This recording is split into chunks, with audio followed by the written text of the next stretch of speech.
آپ سے سمجھنا چاہیں گے جو کرنٹ پولیٹیکل سچویشن ہے کس طرح آپ اس کو دیکھ رہے ہیں، اور اس ساری صورتحال میں ایک طرف تو ہم دیکھتے ہیں کہ جو موجودہ اسٹیبلشمنٹ ہے ان کی قیادت کو کہا جاتا ہے کہ یحییٰ خان کے دور کی یادیں یہ تازہ کر رہے ہیں، ان کی باقیات ہیں، پھر ساتھ ساتھ ان کو خط بھی لکھا جاتا ہے، 6 نکات بھی پیش کیے جاتے ہیں اور ان سے کہا جاتا ہے کہ آپ کی جو پالیسی ہے، مطلب الزام یہ ہے کہ آپ کی پالیسی کی وجہ سے ڈویژن بڑھ رہا ہے فوج اور عوام کے درمیان، اس پر نظر ثانی کریں یا اس کو ختم کریں۔ تو اس خط کو اور اس خط کی اہمیت کو آپ کس طرح دیکھتے ہیں ندیم رضا صاحب؟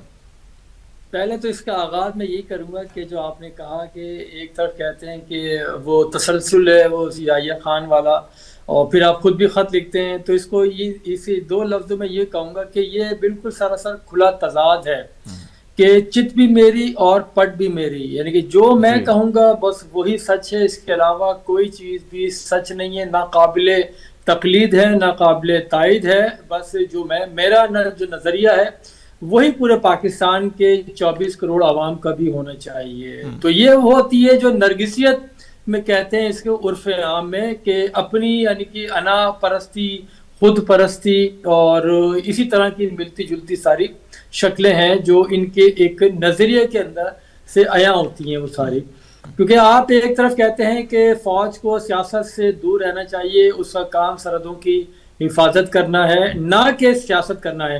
اور دوسری طرف آپ خود خط لکھ رہے ہیں ان کو، فوج کو آپ نے پہلے بھی خط لکھا، آپ پھر خط لکھ دیا، تو مخاطب ہے کون آپ کا؟ اور یہ خط بھی پھر جو آپ کا وکیل ہے اس کے ذریعے جیل کے باہر آپ بتایا جا رہا خط کہاں ہے،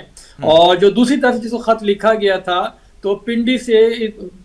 سے پنڈی ہی میں پہنچنا تھا وہ، لیکن ابھی تک وہ پہنچا بھی نہیں ہے خط۔ یہی کہا جا رہا ہے کہ ایسی کوئی شے موصول نہیں ہوئی، اور نہ ہی اسٹیبلشمنٹ کو اس کا بے چینی سے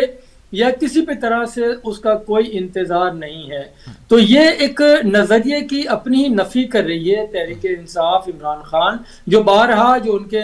جو ایک خاصا ایک رہا ہے کہ وہ یو ٹرن والی جو پالیسی ہے وہ یہاں پہ بھی ہے، اور اس میں جو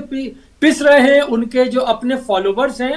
وہ ہو رہے ہیں، ان کو بھی کوئی سروکار نہیں ہوتا۔ جو کل بات کہی تھی یا صبح کہی یا شام کہی، اس میں کوئی یعنی کہ ایک اس میں تسلسل نہیں پایا جاتا تھا۔ آپ ایک طرف کہہ رہے ہیں کہ ہمیں بالکل کھلی فضا دی جائے، دوسری طرف پھر آپ اکسا رہے ہیں، وہ کیا جا رہا ہے کہ جو اسٹیپ لیے جا رہے ہیں اسے پالیسی میں تضاد آ رہا ہے، اور ملک کے جو عوام ہے وہ آپ کے ساتھ نہیں کھڑے ہیں۔ تو یہ کون کہنے والا ہوتا ہے کہ عوام کس کے ساتھ ہیں اور کس کے ساتھ نہیں ہیں؟ اور یہی وجہ ہے کہ اس میں تحریک مسلم لیگ نون کے رہنما ہوں یا دیگر رہنما سب اسی کو برملا اس کے خلاف ہی اظہار کر رہے ہیں کہ یہ کوئی وہ ملک کے مفاد میں نہیں ہو رہا، یہ تو صرف ایک لوگوں کو نا انٹیک رکھنا ہے بس، اس کے سوا کوئی چیز نظر نہیں آ رہی، نہ ہی وہاں سے کوئی جواب آنا۔ اگر جواب دیا ہے تو بھائی کس پوسٹ آفس سے دیا ہے، یا ٹی سی ایس کے تھرو اس کو بھیجا گیا ہے، یا کوئی بیک ڈور ڈپلومیسی ہے جس کے ذریعے وہ خط ارسال کیا گیا ہے، کیونکہ اب تک تو اس کو پتہ چل جانا چاہیے تھا، کیونکہ 24 گھنٹے سے اس کا زائد وقت گزر چکا ہے۔ تو ایسی کوئی نہیں ہے، اور یہ صرف بس بہرحال ایک شوشہ ہے، شرلی ہے کہ میڈیا میں ان رہا جائے اور لوگوں کے اذہان پہ اپنی سواری جاری رکھی جائے۔ اس کی سوا میں نہیں سمجھتا اس کو کوئی بھی ہلکا سنجیدگی سے لے گا، کیونکہ جب تک ایک آپ اپنے ٹریک کو نہیں پکڑیں گے، یہ وہی صاحب ہے کہ ہم 7 دہائیاں گزر گئی ہیں، ہمارا کوئی ٹریک نہیں ہے۔ اسی طرح 26 سال تحریک انصاف کا جو ایک پلیٹ فارم ہے اس کو کوئی ایک درست سمت اس کو نہیں مل پا رہی ہے۔ تو جو بھی دیکھیں آپ، ہر بات میں تضاد پایا جاتا ہے، کوئی ایک لائن نہیں ہے، مذاکرات کرنے ہیں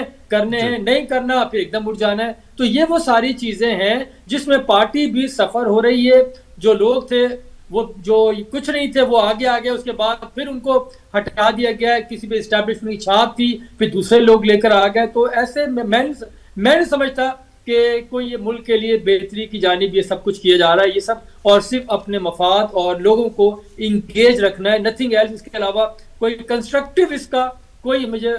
ورک دکھائی نہیں دے رہا۔